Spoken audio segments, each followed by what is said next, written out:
Hello, and welcome to Horns of a Dilemma, the podcast of the Texas National Security Review, TNSR. I'm Doyle Hodges, Executive Editor of TNSR.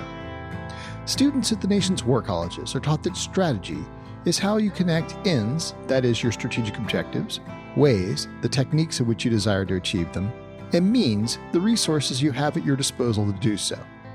In today's episode of Horns, we hear from Elbridge Colby, co-founder and principal of the Marathon Initiative and former Deputy Assistant Secretary of Defense for Strategy and Force Development.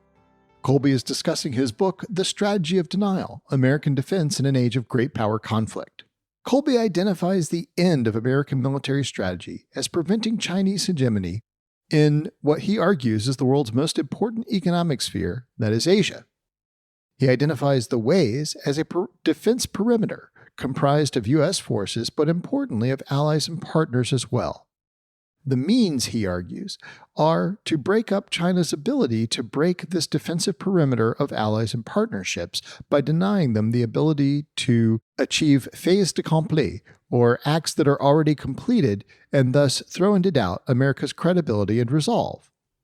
Colby was influential in shaping the 2018 National Defense Strategy, and his thoughts continue to influence the national defense strategy and the strategic debate today. This talk was hosted at the Clements Center at the University of Texas, Austin, and is introduced by Will Inboden, Executive Director of the Clements Center. Let's listen in. Hello, everybody. Good to see all of you. You are here on a historic occasion, which we hope will mark a turning point in world history, or at least the Clements Center history. It is our first in-person inside event since this awful COVID plague has descended. So anyway, we hope to be able to continue doing these as we're all kind of adjusting and readjusting to this strange new normal. I am very honored to be introducing a valued colleague, a strategic thinker whose work I admire tremendously, but also someone I'm personally very grateful to be able to call a friend, and that is Elbridge Colby. So Bridge comes to us from a distinguished previous number of jobs in government, started his career with the intelligence community. Most recently, he was the Deputy Assistant Secretary of Defense at the Pentagon and under Secretary Mattis over strategy and force development. He was the principal author of the National Defense Strategy of 2018, which for those defense policy wonks know is really one of the most significant, substantial defense policy statements since the end of the Cold War. He's also worked at a number of D.C. think tanks, including the Center for New American Security, and most recently and currently is the co-founder and principal of the Marathon Initiative, along with our other good friend, Wes Mitchell. And Bridge has been spending a lot of his policy time and his intellectual work in recent years thinking about the challenge of a large country in East Asia who shall be nameless. So anyway, but you'll be hearing a lot about. And that is really the impetus behind this new book that he's authored here, The Strategy of Denial. So he's going to be giving us a talk on the main themes of the book. Bridge, over to you. Thank you so much, Will. I really value the opportunity to come here. Obviously, a lot of people with great expertise here, but also a different part of the country, not just talking to the Beltway and that crowd, but really these are issues that are going to be of tremendous importance to our country. And obviously, we live in a republic, and it's important and right that people grapple with these issues in a serious way, not just in the sort of the Washington district metropolitan area, but throughout the country. So again, thank you, and glad you could all be here.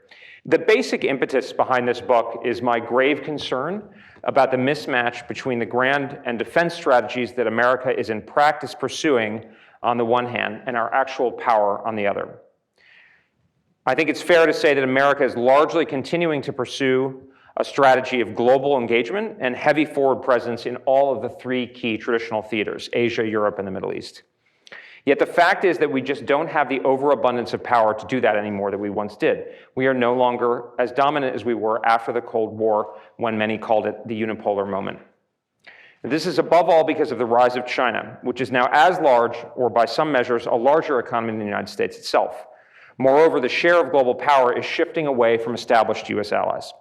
So in that context, what should our grand strategy be? And in particular, what should our defense strategy be as an outgrowth of that grand strategy? This is especially important now because we can no longer simply overwhelm all of the potential threats out there with an overabundance of resources. We can't just keep muddling through and hoping to cover down. If we don't make choices, we risk overextension, defeat, and even catastrophe. Therefore, we do need to make hard calls. In this context, a strategy is really important. What I mean by a strategy, though, is not some clever master plan. Rather, it's a framework, a simplifying logic with which to make choices and prioritize. Without such a logic, there's no coherent way to tell what's important and what's not, what's a threat and what's not. In the situation of scarce resources in which we now find ourselves, that's an invitation to disaster. So what is that logic? Well, first and foremost, a defense strategy must reasonably proceed from an overall grand strategy. And in this respect, my argument is that the basic purpose of American foreign policy should be to ensure that no other state can dominate any of the other key regions of the world, defined as one of the areas with concentrated wealth and power. This is the best way to protect Americans' prosperity, freedom, and ultimately our security, since if a state could dominate one of these key regions, it could use this enormous leverage to coerce others, including, if strong enough, the United States itself. Now, in practice, these key regions are, in order, Asia, then Europe, North America itself, which is primarily dominated by the United States, and more narrowly, the Persian Gulf, which is much smaller but has concentrated oil and gas reserves.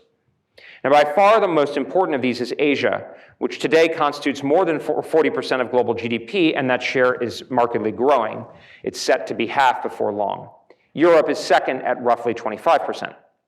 So if a state could dominate one of these regions, it could use that power to coerce Americans over their jobs, way of life, and liberties. The example I like to use is people have various views on the social media companies across the political spectrum, but the underlying premise behind a lot of debates about the social media companies in this country is that if your preferred political coalition comes to power, we will have the power to change the social media companies and the way they act and regulate. Now, if China is the dominant market actor in the world, if China is the dominant power, that will not be the case. And so that will be a very different world for us to live in. So Asia is not only the most important region of the world, it is also where the world's most plausible regional hegemon is, and that's China. China constitutes roughly half of Asia's total power. It therefore stands a real chance of becoming predominant there. Russia, by contrast, is not even the most powerful state in Europe, and Iran comprises roughly a fifth of the power of the Middle East. Together, these factors mean that denying China hegemony over Asia must be the cardinal objective of US foreign policy. Asia is the world's most important region, and China is its most plausible regional hegemon. More to the point, the evidence before all of our eyes indicates China is indeed seeking regional hegemony, if not more. This is actually not very surprising. Every rising great power in history has sought something like regional hegemony or a kind of a hegemonic sort of market area. There is little reason to expect China would not follow this pattern with all the advantages that accrue to such a position. But just because it's natural doesn't mean it's acceptable for us. So, how should the United States seek to deny China this goal in ways that are consistent with Americans' willpower and strength? Now, let me emphasize that this latter part of the criterion about Americans' willpower and strength is critical. Denying China regional hegemony over Asia is a very significant American interest, but it's not truly existential for us. It's not likely to be a matter of national survival. Therefore, our strategies need to be proportioned to this reality. We can't have strategies for a very important, but not truly existential interest that involve existential sacrifices. Rather, we need strategies, especially defense strategies, since they involve killing and dying in large numbers, that are reasonably proportioned to the interests at stake. So in that light, what's the right strategy for America to deny China regional hegemony? The core of the answer is an anti-hegemonic coalition. That is a more or less formal grouping of nations banding together to resist China's dominance of Asia. Now, this coalition can take any number of forms and members.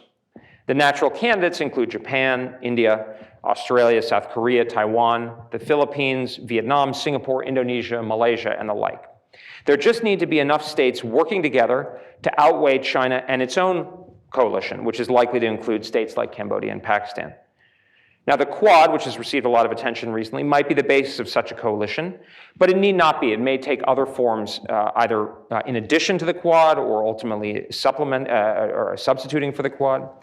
Indeed, the coalition need not be explicit at all.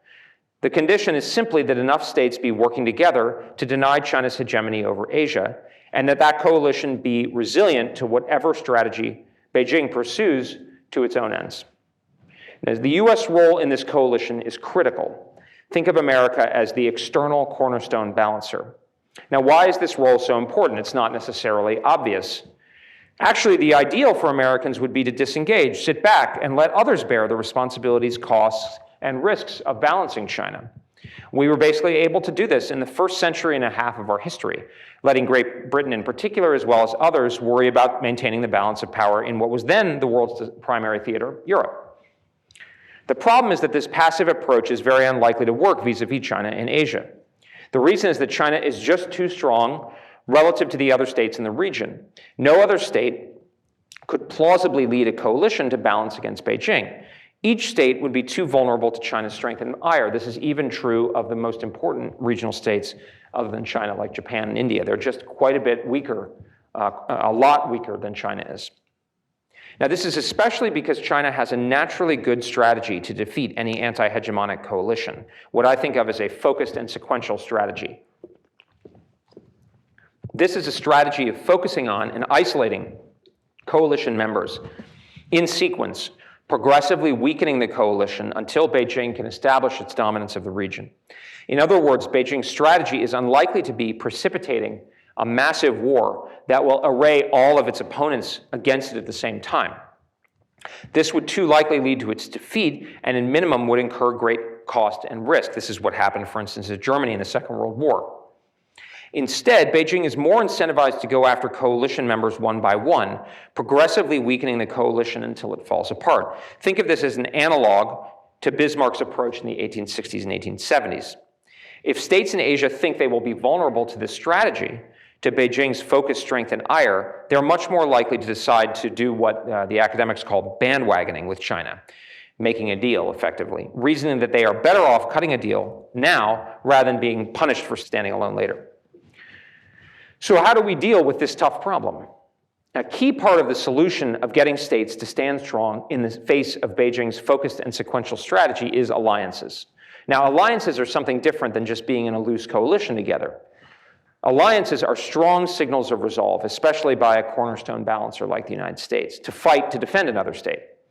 They provide quasi-states with the confidence that they will be defended against China by what you might think of as the big heavy in the coalition. In effect, we can think of them as the steel in the spine of this anti-hegemonic coalition. The problem with alliances is that they also, by definition, entangle. That's their whole point. They put the cornerstone balancer's credibility on the line so it has a real incentive to fight. If it doesn't, the credibility of that cornerstone balancer will suffer. And credibility does matter. Not so much in a general kind of global, differentiated sense, but particularly in what I think of as a differentiated sense. Nervous states in Asia are naturally going to wonder whether the United States is actually going to come to their effective aid, given how strong China is. America's interests, as I mentioned before, in Asia are important, but they are partial. And China, at the same time, can do a lot of damage, not only to Asian states, but to America itself. I think the recent news out of the Financial Times about the Chinese hypersonic missile test and potential fractional orbital bombardment system is only a signal of this. And this is, probably the tip of the iceberg about what's going on in China. So America might say it's committed, might say that we have a quote-unquote sacred commitments, but is it? I mean, America made a lot of commitments to Afghanistan and so forth, but can the United States be really relied on? And this is the point that Rodrigo Duterte impolitely but accurately raises, especially in the face of an increasingly powerful China. So if these nervous states see America balk at defending a country against China that Washington is allied with in Asia, they will quite reasonably wonder whether they too will be left out to dry if the going gets too tough for the United States. Now, this is different than saying that the US has to follow through on every commitment. The United States, in my view, can get out of commitments in the Middle East, like Afghanistan, and countries in Asia will be able to differentiate that from their fate vis-a-vis China. Indeed, in my view, reducing in the Middle East, as well as elsewhere, may well demonstrate our seriousness about our Asian commitments by allowing us to focus our efforts and resources. But by the same logic, all the more important, though, is vindicating our Asian alliances vis-a-vis Beijing. I mean, to put it in practical terms, if the United States balks at defending, say, the Philippines in the future, which is an archipelago in the Western Pacific under the darkening shadow of Chinese military power, well, what should Japan take from that? which is also an archipelago in the Western Pacific under the darkening shadow of Chinese military power. Not to mention Indonesia or Vietnam, which aren't even allies, or Thailand, which is kind of an ally in name only. So this discussion brings out the importance of our defense perimeter. The idea of a defense perimeter sounds like an archaic subject, but it's actually highly relevant. The US defense perimeter represents those countries which we have committed to defend. They're the ones on which we've staked our differentiated credibility. So who is in and who is out, given this discussion of the importance of credibility, is really important. The basic purpose of these alliances is to make the coalition work, and the coalition's basic purpose is to have a favorable regional balance of power vis-a-vis China to deny it its goal of regional hegemony. So we need enough states in the coalition to do that. If we don't have enough, the coalition will fail and China will become dominant. And if some of those states need alliance commitments, then we need to make them in order to ensure that the coalition works to achieve our goal. The problem is that we face polar risks of undercommitting, but also of overcommitting. If we undercommit and bring in too few countries, of course, the coalition will be too weak and China will become regionally dominant. But if we overcommit, we risk becoming entangled in unfavorable and sapping wars, possibly even disastrous ones, undermining our strength and the American people's will. So, where we draw the line is really important. Now, some countries are obvious. On the one hand, you can't have a meaningful coalition in Asia without Japan and Australia, and they're already US allies. On the other hand, Mongolia and Kyrgyzstan are weak, and because they're on the other side of China from us, they're basically indefensible. Some, like India, may be important, but don't actually want an alliance.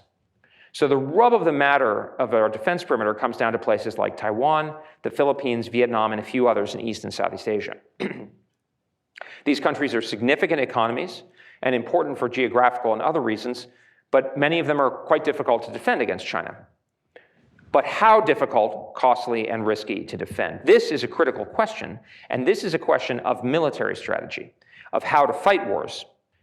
Now, if we can develop and implement a military strategy that brings the costs and risks of defending these more exposed countries down, then we can bring more states into our perimeter without violating our core duty to keep the risks and costs for the American people proportionate to the importance of the interests at stake. The right military strategy, in other words, will allow us to have a bigger and more powerful coalition at a reasonable level of cost and risk underpinning the whole edifice and making it more likely we'll be successful. So before we decide which countries should be in the perimeter, we need to understand what the right military strategy for the United States is. And the right military strategy for the United States is what I think of as a denial defense. A denial defense is one that focuses on denying China its ability to use military force to achieve its political and geopolitical objectives. In particular, it focuses on denying China the efficacy of its best military strategy. Now, we need to focus on China's best strategy, not its quote-unquote most likely or its most destructive strategy, because its best strategy is the most gainful for Beijing and the most dangerous to our interests in real terms.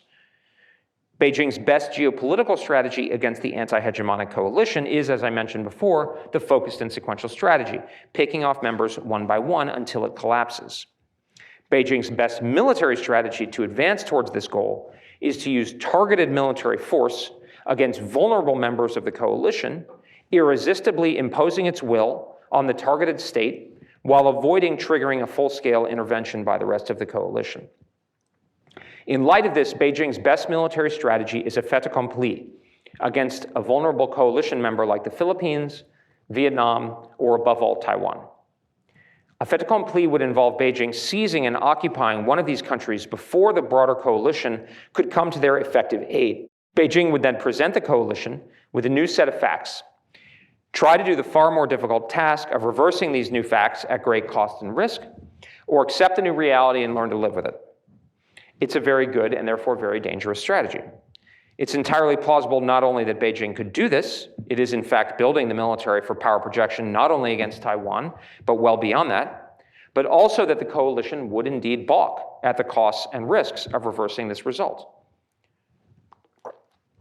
The fait accompli works best for Beijing because it leverages the respective advantages of both direct force and persuasion. It uses direct force to subordinate the targeted country, but then primarily relies on deterrent threats to dissuade the rest of the coalition from coming to the target's aid. Cost imposition alone, like bombing and blockading, risks beating up the targeted country without getting it to give up its core goods, as we Americans have repeatedly found in North Vietnam, North Korea, Iraq before 2003, or as Hitler found against Britain in 1940.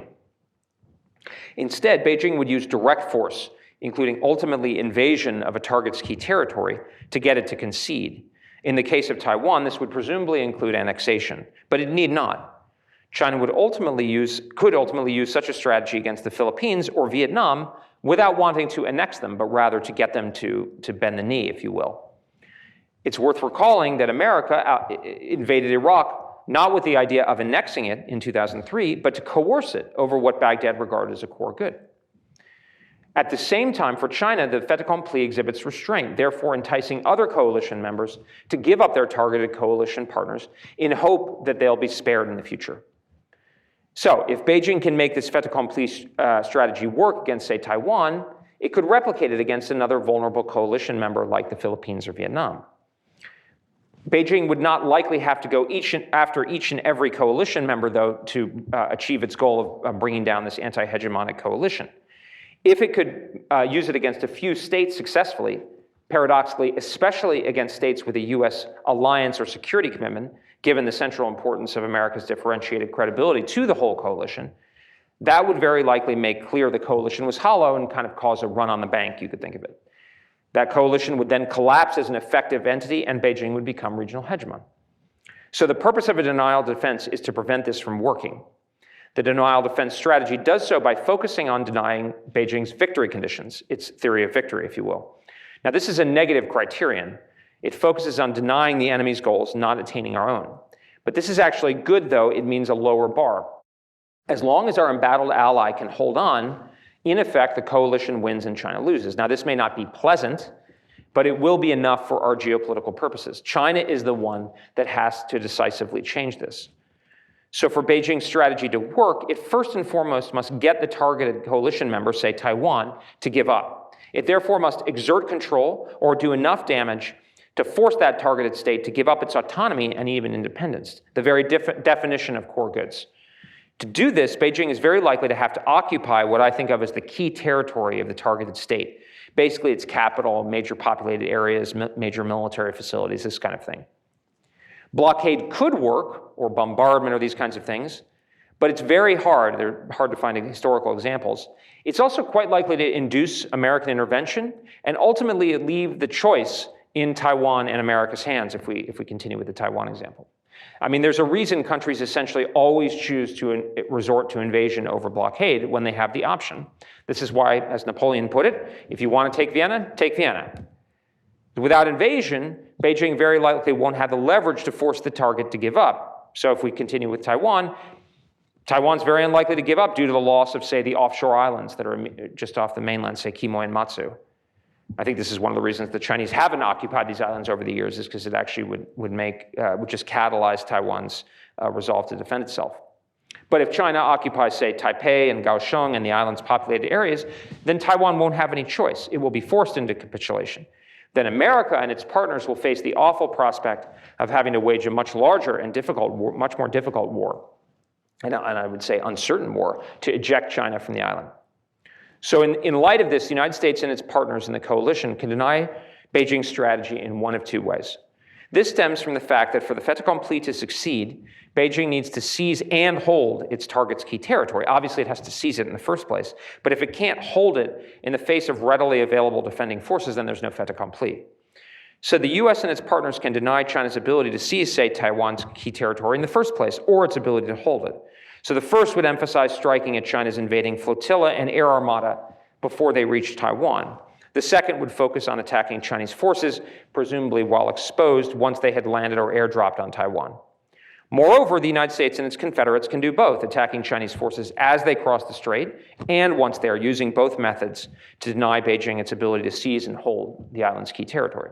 Which thrust to emphasize will depend on a range of military factors, such as geography and topography, like whether the defending country is an island like Taiwan or on the mainland like Vietnam, as well as the state of the military balance. But regardless of the balance of thrust, the point is to prevent China from seizing and holding that targeted state's key territory. Now, if the United States and its partners can do this, China will be forced into a choice between giving up or escalating to try to reverse its defeat. In this respect, though, it will bear what I think of as a heavy burden of escalation. Now, this is a critical concept in my argument. The reality is that both the United States and China possess survivable and increasingly large nuclear arsenals in the case of China. No matter what the other does, they can always do the worst kind of damage to each other. Thus, while a war between China and the United States could escalate out of control to thermonuclear devastation, both sides would have the strongest possible incentives to avoid such an outcome. Therefore, any war between them would very likely remain limited, at least in some meaningful sense. But limited how? Now, the rules of such a war between the world's two greatest powers would neither be fixed in advance nor presided over by an omnipotent umpire. Rather, the sides themselves would set and police them, conscious not only of the threat from each other, but the perception and thus the potential for intervention by the rest of the world. And these themselves would be subject to deliberate action and thus to strategy. Crucially, the burden of escalation would play a decisive role in forming these limits and determining the resolution of such a limited war. The side that could force the other to have to escalate in a dramatic way and thereby increase the other side's resolve and draw international support to it would benefit greatly. To be concrete, if China had been denied its goals in a fait accompli attempt against, say, Taiwan, it would face a choice. So it could escalate. It could do so vertically by using greater violence and attacking more sensitive targets against the United States and its partners, including potentially the use of nuclear weapons. It could also escalate horizontally, attacking a wider number of targets in more countries, more places, or it could do both. But neither of these would actually change the facts on the ground over Taiwan, the thing that was the focus of the war in the first place. At the same time, they would demonstrate China's aggressiveness and unreasonableness, which I think would have the effect of catalyzing America's, in FDR's terminology, righteous might, and thus, compensatory harsh responses. At the same time, eliciting greater and more active third-party intervention on the coalition's behalf. Think European states, Middle Eastern states, more active engagement by other Asian states.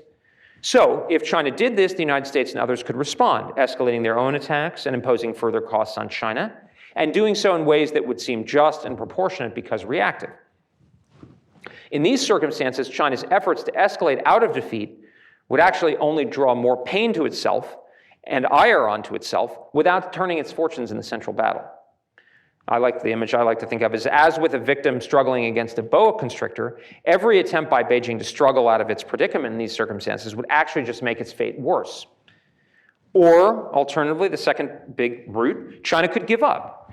It could do so genuinely and never to strike again, or it could think it's going to lick its wounds in the hopes of trying again later. North Korea basically made this decision, the communists made this decision together in 1953, and they think they're going to invade tomorrow, right? But here we have been for 75 years without a war, or 70 years. This would be a satisfactory outcome for the coalition to return to our fundamental victory criterion. So this is the ideal. The ideal is a denial defense that would defeat a Chinese invasion of a vulnerable ally like Taiwan or the Philippines. Now, though, what if we can't do this? And this is a very real and serious prospect. In fact, Admiral Studeman, the director of intelligence out at Indo-Pacific Command, said just recently, I was quite struck by this, he said we may be too late.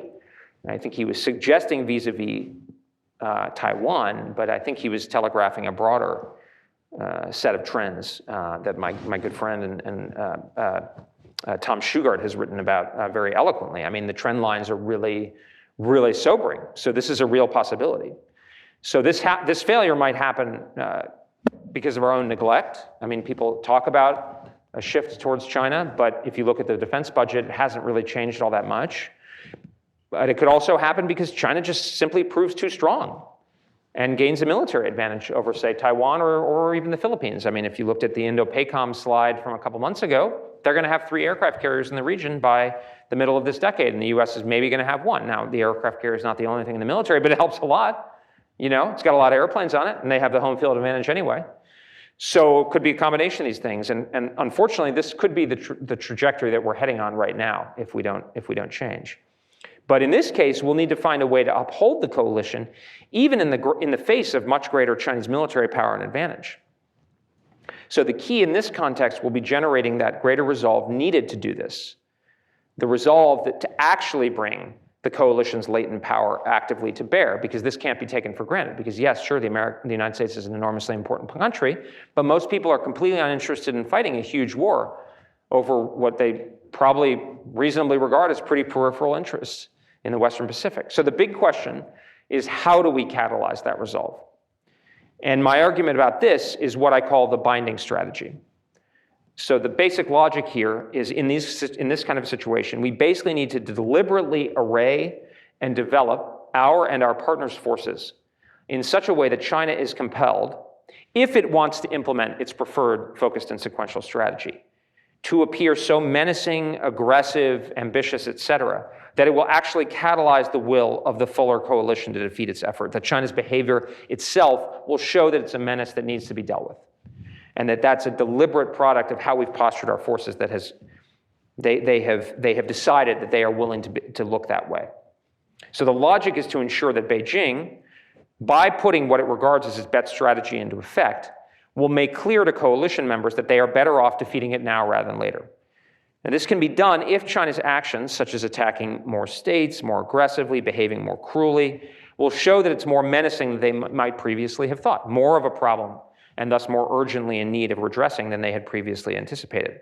In a sense, it's to compel China, if it wants to pursue its goals, these ambitious goals, to have to do what Japan did in late 1941, early 1942, which was to rampage around Asia, start wars with multiple different countries, alienate everyone, and bring everyone in against it, rather than salami slice in a more focused way like Bismarck did. So if we do this right, though, if we posture our forces right, if we develop our and our partners' forces correctly, China will see that it has no good way to implement the focused and sequential strategy, that even though its preference is to pick apart this coalition kind of in a focused fashion, that its only military option to go about doing that will precipitate the very large war that it will hopefully very likely lose, and at a minimum will be extremely costly and risky for them. And in that case, China should be deterred and should opt for restraint. So what are the implications of this argument for our contemporary defense strategy? They're pretty profound, I would say. And I mean, my basic view now is I think we blew the chance to try to do a more nuanced and balanced approach to shifting our foreign policy to focus on China. We missed it. And now we're going to have to do things that seem very extreme in order to stay ahead of the problem there. So in my view, the top priority for the American defense establishment must be ensuring that China cannot, in effect, subordinate a U.S. ally or Taiwan in Asia. And because Taiwan is effectively within our defense perimeter, our first priority should be ensuring that Beijing cannot subordinate Taiwan, because it's Beijing's best target within that perimeter. At the same time, we need to maintain a strong nuclear deterrent, and increasingly one that's going to have to be focused on two effectively nuclear superpowers in Russia and the rapidly increasing Chinese force, and a focused but effective counterterrorism posture. So those are the three the conventional force should be focused on China in Asia, pretty much not doing anything else. A strong nuclear deterrent that can deal with two major nuclear powers, and an ongoing counterterrorism effort that's more inexpensive and kind of sustainable than it has been. In addition, I think if we can, we should try to maintain a missile defense posture against an ICBM threat from North Korea and Iran, if it's not too costly, which may not be feasible. If it becomes too costly, we're going to have to rely on a mixture of some missile defense capability and deterrence. On the other hand, in order to best employ our now scarce resources, I believe the United States cannot afford to size, shape, or posture its military to deal simultaneously with any other scenario alongside a war with China over Taiwan. Now, this is the heart of a defense strategy, is what is the force planning guidance. It tells the military what military to build, how to posture it, how to field it, how to train for it. And then we did this in the 2018 National Defense Strategy. It's a one war force, and that one war force has to be focused on China. The upshot of this is there will be vacuums, particularly in the Middle East as well as in Europe.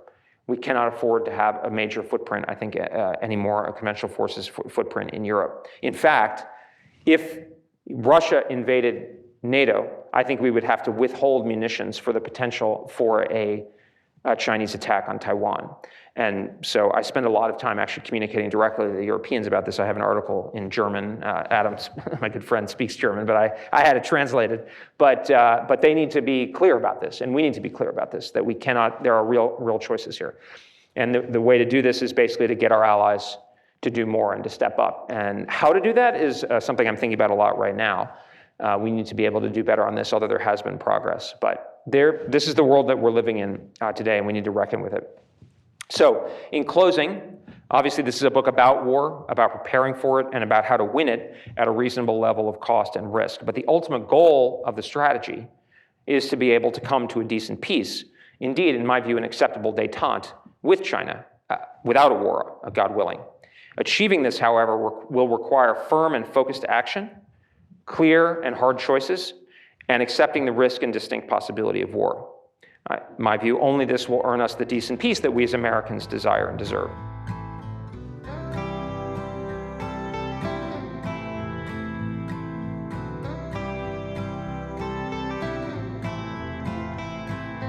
Thank you for listening to this episode of Horns of a Dilemma, and please don't forget to visit our website at tnsr.org.